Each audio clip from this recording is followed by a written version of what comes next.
The Greys, right. They're vampires. Is this where we get our vampire legends? A lot of our vampire legends? I don't know about that. I don't know if that has to do with it. I don't really know.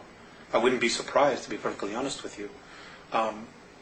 But they feed off the energy. They can even bottle the energy and use it for later times. They're also stealing the vital bodies of human beings and storing it. So, I mean, they're just doing some really horrific things here that other races just simply wouldn't conceive of doing. Now, are you familiar with Salvador Freixedo? No, never heard of him. Okay, he's a gentleman who proposes, he's a former Jesuit priest who proposes the idea that Colosseum-type sporting events are used to vampire energy off the crowds. I wouldn't at all be surprised.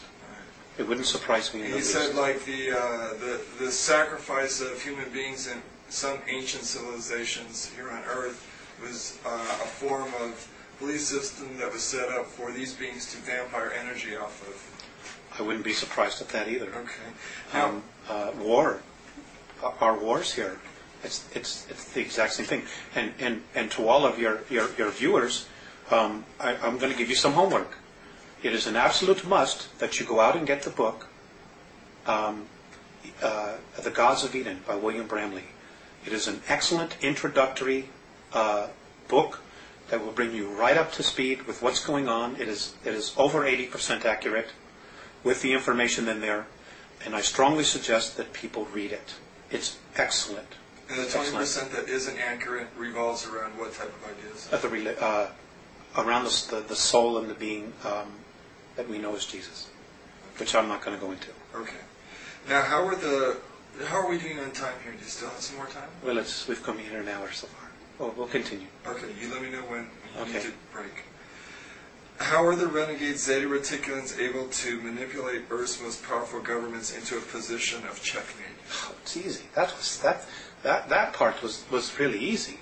Number one, their technology is 2,500 years more ahead of us. Number two, because of our greed factor, certain groups of power elite are in touch with them on a physical level. Well, many of them are implanted. Many of them are so implanted that they have now become part of the gray group mind. And the Andromedans no longer consider some of these human beings, Terrans as they call us, human at all anymore. They're nothing but clones for what the Greys want.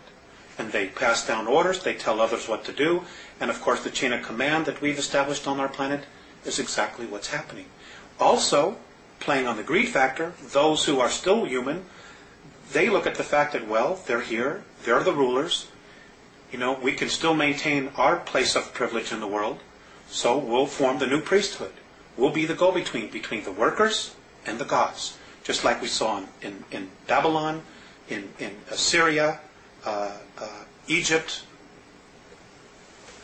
It's all over again. It's history repeating itself all over again. Because it's the control factor, the hierarchy is the established mode for these negative civilizations to keep their power structure intact. That's right. Okay. And it's another thing, and there's also one more factor. It is about human beings out for power, selling out their own race. The World Club. Just selling out the rest of us, the human race, for their moment in glory, for their privilege to be with the gods, so to speak, who are aliens. That's what it is. To have technology that can take them to the moon, to have the technology that can take them to Mars, that will give them the technology to do time travel. They totally sold out a race, our history, everything, for their brief moment in the sun. Now, pisses me off. I'm sure when they look back on their lives afterward, I would assume that they would regret their choice. I don't know. I don't know. How will the renegade Zeta Reticulans have to be removed?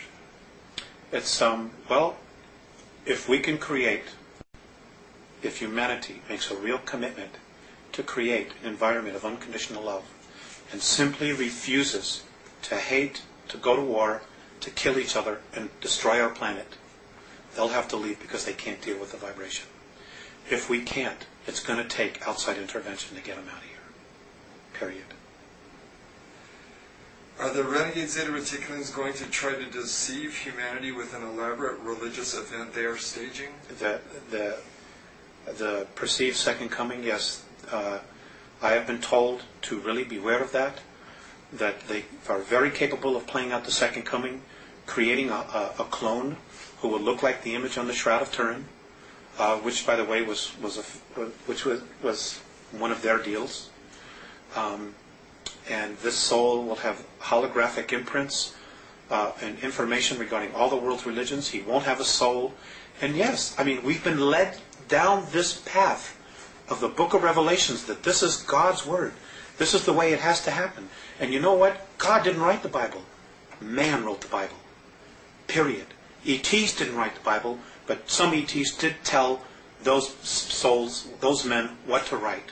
And we have been led down this path where we totally will succumb our free will to become subservient.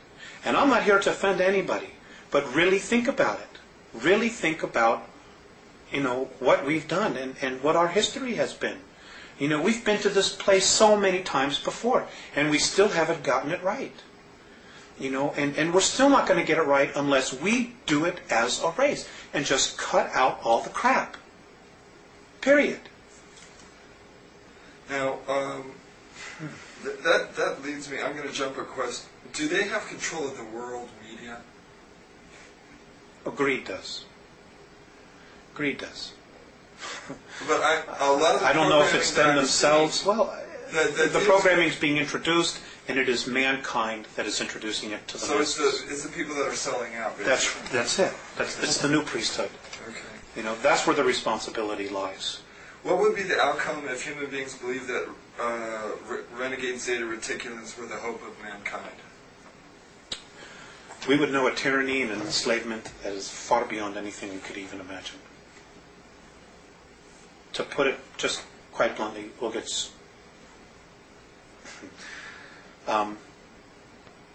never be free again.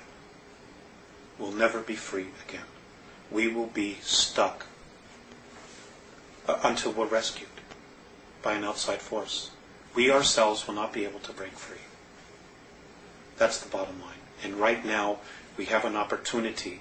There is a window of time for us to break free, to do it ourselves, to really make this incredible leap ourselves, so that we can have the benefit of taking responsibility for it. Now, in that passion that you talk with right there, that passion that we have, if we want to break free, should be manifested into the spirit of love? Yeah, love. That's the bottom line. It's brotherhood. It's knowing that, hey, we're a race. It doesn't matter the color of our skin. We are a race.